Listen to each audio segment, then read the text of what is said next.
ఇప్పుడు ప్రజలకి తెలియకుండా చేసే మాయాజాలం ఇది.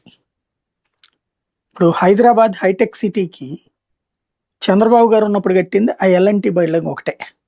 ఇప్పుడు అవును. ఉన్నటువంటి ఆ టవర్ అది డబ్బులు కేంద్రాంది, ఉమ్, భూమి రాష్ట్రాంది. కన్స్ట్రక్షన్ చేసుకుంది దాని అద్దెలు వసూలు చేసుకుంది వాళ్ళు. ఉమ్, అలా లాభపడ్డారు ఆ రోజున. అవును. కాకపోతే మన ఆలోచన ఎట్లుంటది, ఆ ఐటీ కంపెనీ వచ్చినాయి, ఐటీలో ఉద్యోగాలు వచ్చినాయి. ఉమ్, ఇది ప్రజల ఆలోచన. ప్రజల్ని అటువైపుకి మళ్ళిస్తారు. ఇక్కడ లబ్ధి అవును. పొందేవాడు వేరేవాడు. ఉమ్, అదే ఇప్పుడు కూడా జరుగుతున్నటువంటిది.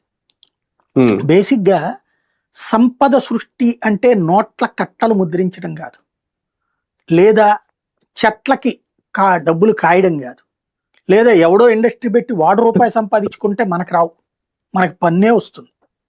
అలా అవును. కాకుండా కామన్ సెన్స్ ఉంటే, బాధ్యతాయుత తత్వం ఉంటే, ప్రజల పట్ల అవగాహన ఉంటే, ప్రజాస్వామ్యం పట్ల నమ్మకం ఉంటే చెయ్యాల్సిన పనేంటి?